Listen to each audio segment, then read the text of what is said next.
Gbogbo àwọn ọkùnrin táwọn ìyàwó wọn bá ti ń fìyà òbò jẹ wọ́n, wọn ò ṣòro mọ̀. Tó bá jẹ́ ọ́fíìsì náà wà, gbogbo èèyàn ni wọ́n mọ̀ kanra mọ́. Tó bá jẹ́ ṣọ́ọ̀bù náà náà lọ, gbogbo ọmọọṣẹ́ wọn ó mọ̀ kanra mọ́ nínú ṣọ́ọ̀bù. A ti sọ lórí ìkànnì yìí bí òbò ìdájí ṣe pàtàkì tó nínú ọpọlọ ọkùnrin, nínú ìgbésí ayé rẹ̀. Ní ọjọ́ yẹn gangan, a sọ wípé òbò ìdájí ló máa ń prepare ọkùnrin for the day.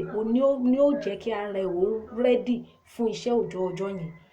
So gbogbo ọkùnrin tí ò bá ti róbò ìdájí yẹn dó, wọ́n mọ̀ throughout ọjọ́ yẹn, gbogbo tí wọ́n mọ̀ ṣe gan-an. Ètò bá jẹ́ dókítà nù wọn, Ọlọ́run má jẹ́ ògún patient lábẹ́rẹ́ lórí iṣan.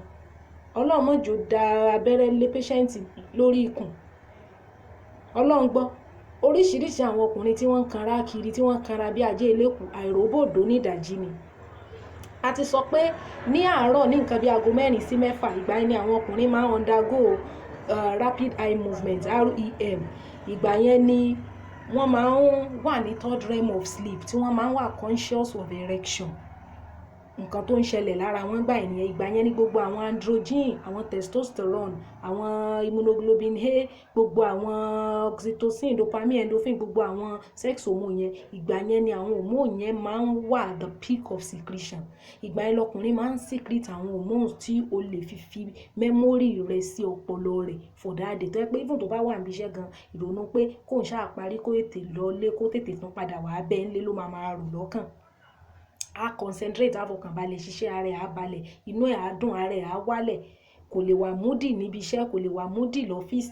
Àwọn ọ̀gá mi wà tẹ́ pé tán bá ṣe tán tí closing hour bá ti lù lọ́fíìsì báyìí, wọn ò ní lọlé.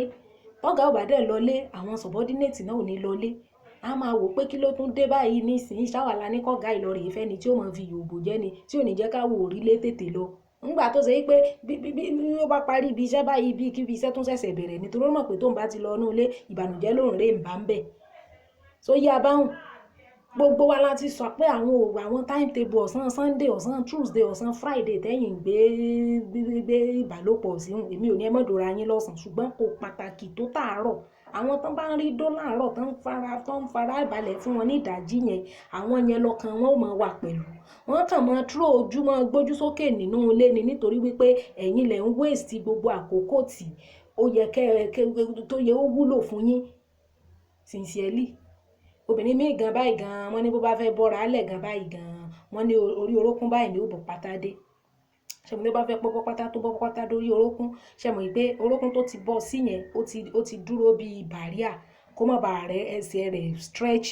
So a wá bọ́ débẹ̀ so that gbogbo ònira, gbogbo wàhálà gan tí ó ṣe gan kó tó orin á ti wò pé wàhálà tóun ó ṣe gan kó ń torí ọdún gan ó ti pọ̀ jù.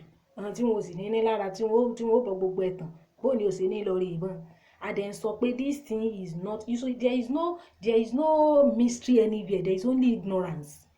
Téèyàn bá wà ignorance of nǹkan, téèyàn dẹ̀ kẹ́kọ̀ọ́ ẹ̀, téèyàn sì mọ̀, ó yẹ kéèyàn ṣàmúlò rẹ̀ ni. Òbò ìdájí ó ṣe pàtàkì ju ẹni òbò lọ. Kò sí bó ṣe lè ṣe tó lè fi ìdájí yẹn, kò sí tó lè fòbò ìdájí wé nínú ìgbésí ayé ọpọlọ ọkùnrin. So ẹ máa make use of àwọn strategic time tẹ́ lè rí ọkùnrin maneuver, tẹ́ lè rí mind ẹ̀, tẹ́ pé kò sí nǹkan tẹ́ bá sọ ńgbà tí ò ní ṣe.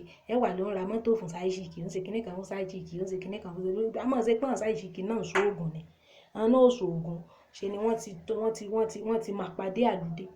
So yá báhùn. So òbò ìdájí ni kókó. Ó ní the most important. Mo ṣe fídíò òbò ìdájí yẹn ti pẹ́, tí ò bá wò kó lọ wò. Àwọn scientific reaction tó ń ṣẹlẹ̀ nínú ọpọlọ ọkùnrin, nínú ara ọkùnrin láàárọ̀, òun nìyẹn. O ò lè rí irú ẹ̀ memory tó fi sọpọlọ ọkùnrin tó bá do láàárọ̀. O ò lè rí memory fi sí lára tó lọ́sàn-án gangan bó òun ṣe rìn kó lọ gbogbo ọmọ ọdún. Ṣé ẹni tó wà níbi iṣẹ́ tó wà active ló ṣẹ̀ṣẹ̀ wà pé kò wá mọ́ ọdún lọ́sàn-án gan. So òbò ìdájí is always the best. Ṣó yé wa bẹ́yẹn. So thank you so much guys.